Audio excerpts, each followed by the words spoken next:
मैं थोड़ी सी चर्चा करूंगा अभी इत सिंह की। जी इत जी। सिंह जो थे वो भी स्कॉलर थे और भारत में वो भी आके पढ़ाई किए थे यहाँ पे 7th सेंचुरी में। तो उन्होंने तो बहुत डिटेल्स में लिखा है सारी बातों को। इत सिंह जो है उन्होंने जितनी डिटेल में लिखा है उतनी डिटेल्ड में किसी ने नहीं लिखा है नालंदा के बारे में। उन्होंने खाने पीने, कैसे खाते पीते थे, कैसे लोग सोच जाते थे, कैसे लोग पढ़ते थे, उनकी चर्चा की है। तो उसमें एक प्रसंग आता है जातक कथाओं का। ओके। हाँ, इस चीज को किसी ने आज तक नहीं खोजा है जो मैं आज यहाँ आपको बताने जा रहा हूँ। ये मैंने देखा बहुत सारे जो हैं अच्छे अच्छे पढ़े लिखे जो बंदे हैं जो बुद्ध की कहते हैं आलोचना करने पहुंच जाते हैं कि अरे आप लोग कैसे कह सकते हो कि जातक कथा काल्पनिक है, जब त्रिपिटक में लिखा हुआ है तो फिर जातक कथा तो पूर्वजन्म की घटना है, फिर आप लोग कैसे काल्पनिक कहते हो।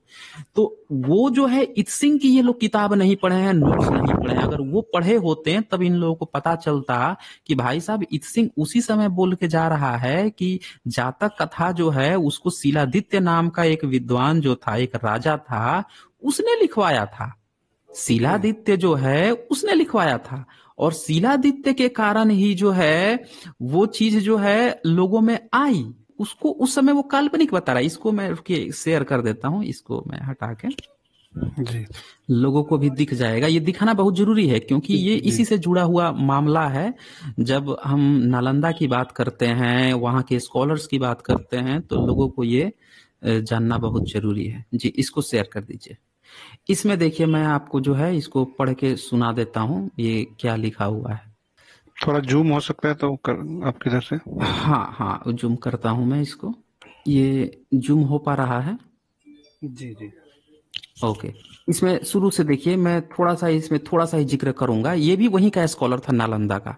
इस बंदे ने जी उसी समय लिख लिया। देखिए ये बताता है कि एक बार राजा शिलादित्य ने, जिसे साहित्य से अत्यंत प्रीति थी, आज्ञा दी कि हे कविता के अनुरागियों, कल सवेरे अपनी कुछ कविताएं लाकर मुझे दिखलाओ। ओके। शिलादित्य जो है जितने साहित्य प्रेमी जो लोग थे सबको आज्ञा दिया कि जो जितनी कविता लिख सकता है लिख कर लाकर मुझे दिखाओ। जब उसने उन्हें इकट्ठा किया तब उसकी 500 गठरिया बनी। समझ रहे हैं? 500 जी गठरिया बनी और आज के डेट में 540 540 जातक कथाएं अवेलेबल हैं।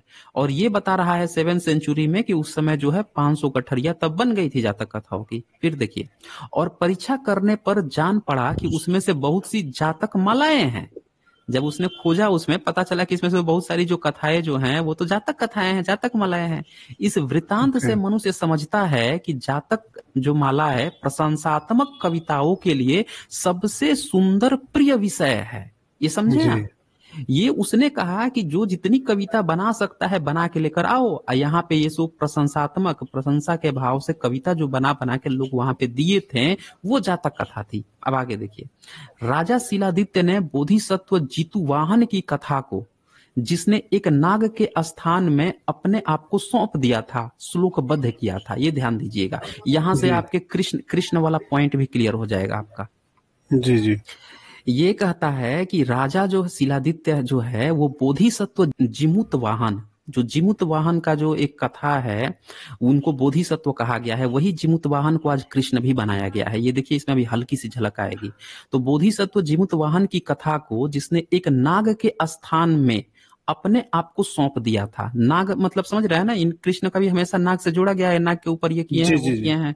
जी। हाँ, डांस किए तो हैं जी। हाँ डांस किए हैं, तो उसको इसने श्लोकबद्ध किया था। ठीक है, इस अनुवाद का संगीत, शब्दार्थ, तार और बांसुरी का रूप दिया गया था। ये ओके। देखिए जी। हाँ, जो संगीत वाली जो बात है कि यहाँ पे बांसुरी और संगीत के रूप में वो चीज यहाँ पे आती है चर्चा कि वो संगीत भी करते थे, बजाते थे। तो संगीत बजाना या किसी ऐसे नायक को उभार कर लाना जो संगीत भी बजाता हो, ये भी जातक कथा में ऑलरेडी मेंशन है। अच्छा, जी वह इसे बाजों के साथ गाता था और साथ साथ नृत्य और अभिनय भी होता था। इनके साथ भी रासलीला की बात आई है, जी। बांसुरी जी जी। बजाते थे, रासलीला की बात आई है। इस प्रकार उसने उसे अपने समय में सर्वप्रिय बनाया। तो देखिए ये इस कथा कहानी को शिलादित्य ने क्या जी जी। लिख रहे हैं, जी। सर्वप्रिय बनाया, उसने सर्वप्रिय बनाया था। तो हम्म। यहां से आपको देखिए कि जातक कथाओं के जो चरित्र हैं, ये खुद कह रहा है कि उसने कहा कलेक्शन के लिए लोग बना बना के लाए और फिर उसको इसने प्रसिद्ध किया, उसके पहले वो नहीं प्रसिद्धि थी। राजाओं ने इन कहानियों को, कथा कहानियों को प्रसिद्ध किया, ये किया। आगे आप देख सकते हैं इसमें और भी इसने बताया, ये अश्वघोष की भी बात करते हैं कि उन्होंने काव्य काव्य गीत और सूत्रालंकार लिखा हुआ था। इनकी किताबें पढ़ पढ़ के पता चला कि भारत में कोई जो है सबसे बड़ा जो कविकार था वो अश्वघोष थे। ये सारे बुद्धचरितम लिखा था, इनकी किताब से पता चला। तब भारत में खोजाई शुरू हुई। ये देखिए लिख अच्छा। रहे हैं कि इसमें तथागत के जीवन के उस समय से लेकर वह अभी राजभवन में ही था, साल वृक्षों की पंक्ति से लेकर उनके जो है अंतिम समय तक के सारे सिद्धांतों के कार्यों का वर्णन है। तो ये सारी चीजें जो है ना, ये सब पढ़ के लोगों को पता चला, कर्निंघम वगैरह को, कि यहाँ पे हमें खोजना पड़ेगा कि क्या इस नाम की किताब है। पता चला कि नहीं है। एक किताब मिली, उसमें 14 सर्ग थे, 28 सर्ग होने चाहिए थे अधूरी किताब। तब चीन से पता लगाया गया, तिब्बत से पता जी। लगाया गया, तब वहां से पता चला कि कुछ चीजें वहां पे अवेलेबल है। तो ये हमारे नालंदा विश्वविद्यालय की करामात है, जहां से पढ़ के बच्चे जो हैं, यहाँ से पढ़ के विदेश में गए, जो जो बातें लिख के गए थे, वो चीजें अंग्रेजों ने जब पढ़ी या खोजनी शुरू की, तब भारत का इतिहास पता चला कि हमारे जी। यहाँ ये चीजें थी, ये चीजें थी। अब ये बताइए, यहाँ पे लिखा था ना कि ये एक राजा मंगवा रहा है, जातक कथा है, लोग ला के दे रहे हैं, फिर उसकी चर्चा कर रहा है, उसको प्रशंसा। अब कौन व्यक्ति जो कहेगा कि नहीं नहीं ये जो चीज है ये हकीकत है। अब कोई कहते जी। कि जातक कथा हकीकत है, वो मूर्ख है कि नहीं है? आप ये सोचिए। जी तो बिल्कुल। ये चीजें है ना, ये लोग नोट्स कभी नहीं पढ़ते हैं कि 7वीं सेंचुरी में भी उसको कथा ही माना जाता था। आज लोग उसको पुनर्जन्म से जोड़ देते हैं कि उनकी पुनर्जन्म की घटना है, ये है वो है। तो ये अभी भी आपने जो आज का टॉपिक लिया है नालंदा का, इस नालंदा से सारा भारत का जो रहस्य है वो यहीं पे छुपा हुआ है। यहाँ से जो लड़के पढ़ के गए हैं, उनके नोट्स को बहुत बारीकी से, ट्रांसलेशन भी सही नहीं हुआ है, ट्रांसलेशन जी। को फिर से दोबारा करने की जरूरत है, उनके छुपे हुए पहलुओं को निकालने की जरूरत है। बहुत कुछ अभी पता चलने वाला है यहाँ पे। अच्छा, अभी जो नालंदा की खुदाई हुई है, हम्म। अभी जैसा कि मैंने सुना था कि अभी शायद 10% या 20% के आसपास की खुदाई हुई है। जी इसके लिए आपका जी। क्या? खुदाई में तो आर्कियोलॉजिकल डिपार्टमेंट भारत का जो है बहुत पीछे है।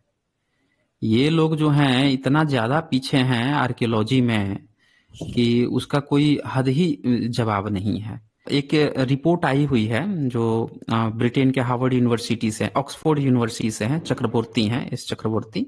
उन्होंने पूरा एक लिस्ट डेटा जारी किया हुआ है। उस डेटा में यह दिखाया गया है कि भारत के 95% जो साइट्स हैं उनकी एक्सकवेशन रिपोर्ट की फाइनल रिपोर्ट ही नहीं सौंपी जाती है। ओके। सिर्फ जो है 3-4-5% जो है उसी की रिपोर्ट सौंपी जाती है। अभी भी आप न्यूज़पेपर में देखेंगे तो आपको अचानक से पता चलेगा किसी दिन कि वहां खुदाई से ये चीज मिलेगा, लेकिन कभी भी ये आपको नहीं बताया गया है कि जो आर्कियोलॉजिकल डिपार्टमेंट किस किस साइट पर खुदाई कर रहा है, ये कभी नहीं बताया जाएगा। एक दो खबर आपको आएगी अचानक से कि अच्छा वहां पे ये चीज मिल गया, वो चीज मिल गया, जो ये लोग हाईलाइटेड करते हैं, जो इनके अगेंस्ट में जाता है, जो इनके बिल्कुल ही विपक्ष में जाता है, या जहां इनको ऐसा लगता है कि इसको हम लोगों को भारत का एक्चुअल इतिहास पता चल जाएगा, उसका ये लोग रिपोर्ट ही प्रकाशित नहीं करते हैं। ये हालत है एक्सकवेशन की। तो ये 10% की जो आप बात कर रहे हैं कि 10% 20%, ये बिल्कुल सही है। जितनी तेजी से विदेशों में काम हुआ है आर्कियोलॉजी पे, भारत में नहीं करते हैं ये लोग।